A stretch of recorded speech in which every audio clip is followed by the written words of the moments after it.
सरकारला कर्जमाफीची प्रक्रिया सुरू करायला मुहूर्त सापडेना. जुन्याच नियमानुसार माफी द्यायची होती तर समिती कशाला नेमली देवा.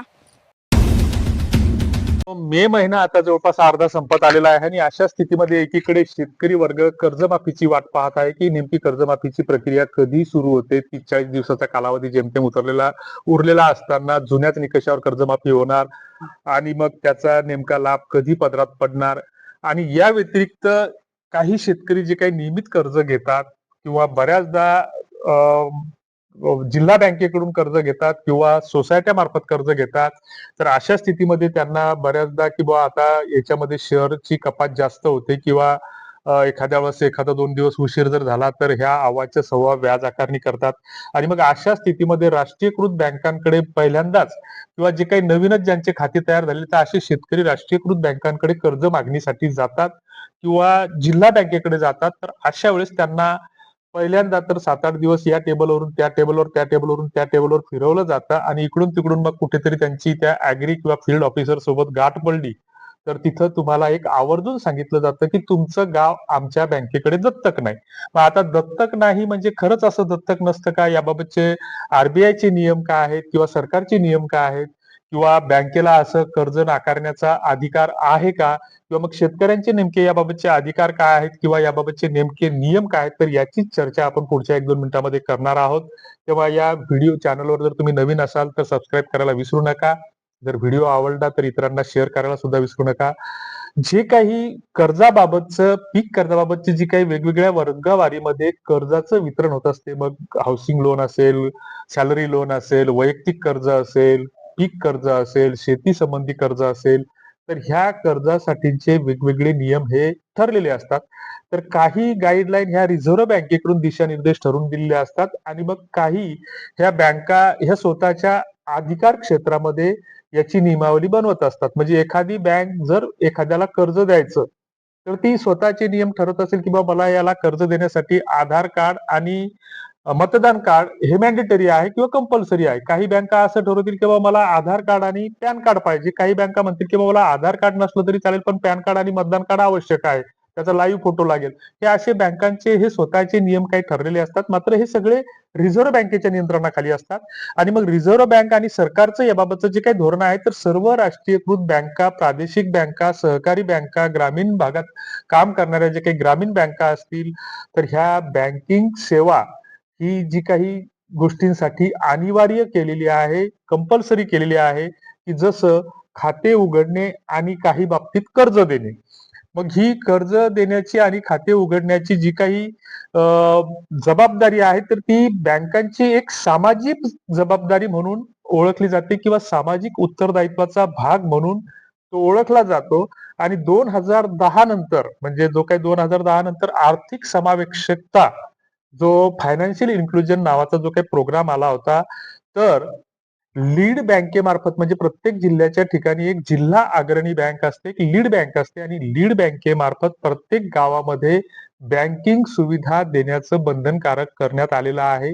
आणि मग या अंतर्गतच जे काही गव्हर्नमेंट स्पॉन्सर स्कीम असतील, मग जसं अटल पेन्शन योजना असेल, सोशल सिक्युरिटी स्कीम असतील, प्रधानमंत्री जीवन ज्योती विमा योजना असेल, की ह्या योजना बऱ्याच ठिकाणी कॅम्पेनिंग करून गाव पातळीवर राबवल्या जातात.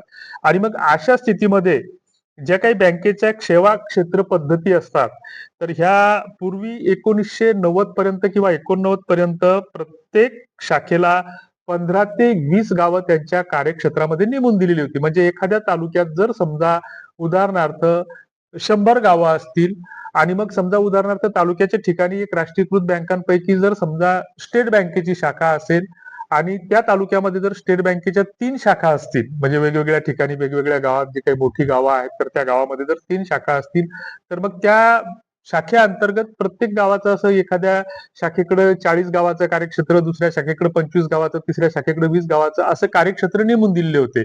पण एकापेक्षा जास्त जर राष्ट्रीयकृत बँका एखाद्या तालुक्याच्या ठिकाणी असतील, म्हणजे 4-5 बँका असतील, अलाहाबाद असेल, बँक ऑफ इंडिया असेल, स्टेट बँक असेल किंवा बँक ऑफ महाराष्ट्र असेल, अशा 4-5 बँकांच्या जर शाखा असतील, तर अशा बँकांना कार्यक्षेत्राची कुठलीही अट नसते. म्हणजे जर एखाद्या वेळेस पहिल्या वर्षी जर शेतकरी स्टेट बँकेकडून कर्ज घेत असेल आणि त्याच तालुक्याच्या ठिकाणी तिथं जर महाराष्ट्र बँकेची शाखा असेल किंवा बँक ऑफ इंडियाची शाखा असेल, तर त्या ठिकाणी जर तो दुसऱ्या वर्षी कर्जाची मागणी करायला जात असेल, तर त्याला ती शाखा नाकारू शकत नाही किंवा असं म्हणू शकत नाही की तुमचं गाव आमच्याकडे दत्तक नाही. म्हणजे हे अशा प्रकारे कर्ज नाकारणं हे पूर्णपणे चुकीचं आहे.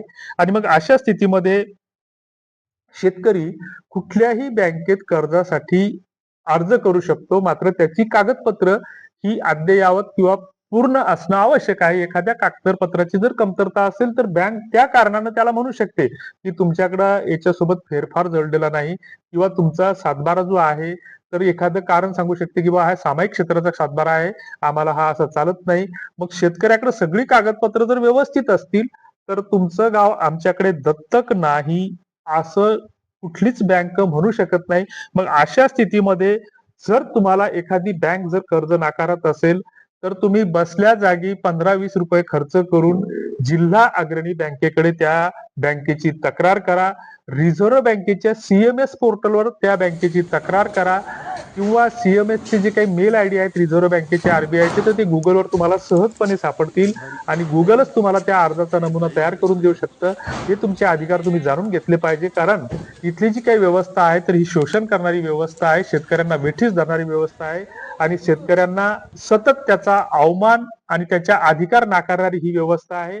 आणि या व्यवस्थेच्या विरोधात आपल्यालाच कुठेतरी सामूहिकपणे आवाज उठवणं गरजेचं आहे. तर अशा स्थितीमध्ये शेतकऱ्यांनी त्यांच्या हक्काबाबत, अधिकाराबाबत आवाज उठवला पाहिजे, तक्रार केली पाहिजे. जर तुम्हाला या तक्रारीचा नमुना पाहिजे असेल, तर खाली डिस्क्रिप्शन बॉक्समध्ये आम्ही त्याची लिंक देत आहोत. तुम्हाला जर उचित वाटत असेल, तर त्याची तक्रार आपण नक्कीच केली पाहिजे. तुमच्या काय सूचना आहेत, फीडबॅक आहेत, तर त्या कॉमेंट बॉक्समध्ये नक्की कळवा. तुर्तास धन्यवाद. जय जिजाऊ.